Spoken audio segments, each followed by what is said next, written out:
Hey guys, Sean here. Welcome to the F1 Word and to a quick impromptu video wrapping up all of the post-quali Steward investigations. There were more than a few. Like I say, it's a bit of an impromptu video, not something I'll be doing every weekend, but with so much going on after that session, I just wanted to let you all know what the decisions finally were. I guess a disclaimer at this point, this is not meant to be a qualifying review or report, but I will still run through the grid, of course, towards the end of this video. So we'll start with the confirmed penalties. We already knew that Max Verstappen, Pierre Gasly and Lando Norris were going to drop all the way to the back of the grid after taking multiple penalties for new power unit parts. But they will now be joined by Kimi Räikkönen after it was confirmed that he will need a new gearbox following his crash in qualifying. Not really a great surprise with that one. I think most of us expected it given the impact. So it is confirmed as a 5-place grid drop for him. So that's cleared that one up then. But like I said at the start, there were a number of steward investigations taking place after the session. First off then, Sebastian Vettel was under investigation for leaving the track and potentially gaining a lasting advantage. That incident took place in Q3, not Q2 as some were reporting. That has now been confirmed. And although I haven't seen it from all the angles, the two I have seen certainly appear to show that all four wheels were over the white line at Parabolica. However, the stewards decided to take no further action after they, quote, reviewed multiple camera angles, some of which appeared to show that the tyres were not in contact with the white line of the track edge. However, other angles appear to show that part of the front wheel, when viewed from above, may have been within the bounds of the white line. This cast an element of doubt, which is considered significant enough to give the benefit of the doubt to the driver in question. Not gonna lie, little bit surprised. I was almost certain this was going to end up as a penalty, like I say, based on the angles I'd seen. But I suppose in the steward's defence, if there is any doubt whatsoever, they are probably right to rule, if you like, in favour of the driver. Or, as they would say, give Seb the benefit of the doubt. Nico Hülkenberg was actually under investigation for 2 incidents. The first one was for basically having no apparent legitimate reason for going straight on at the first chicane, but was cleared by the stewards after they accepted his explanation. A brilliant explanation, by the way. Nico said that he was too busy focusing on the cars behind him, and that meant that he left it too late to take the corner and so went straight on into the escape road instead. Yeah, sure, Nico.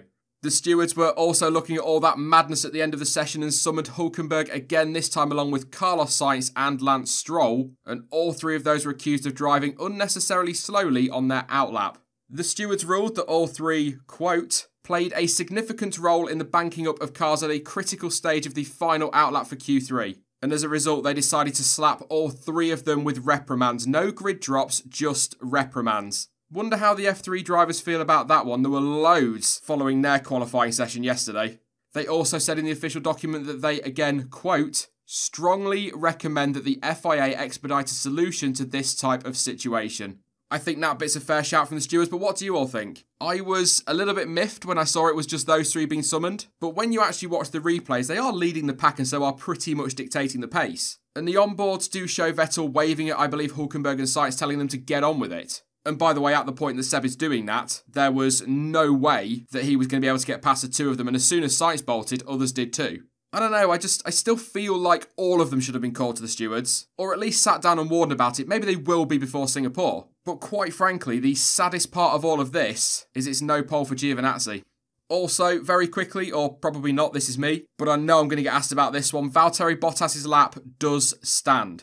There was some confusion because he appeared to complete his lap after the red flag was thrown for Kimi's crash, and the onboard definitely shows that the light box at the marshal's post was flashing red before Bottas crossed the start-finish line. But according to motorsport.com, and I'm going to read this directly from the article, which I will link below, although the red light was triggered on the marshal post before Bottas's lap ends, the red flag was registered by the official timing system fractionally later. This is because of a tiny delay between the order being given for red flags and lights to be shown at all marshal posts and the FIA's official messaging system being updated.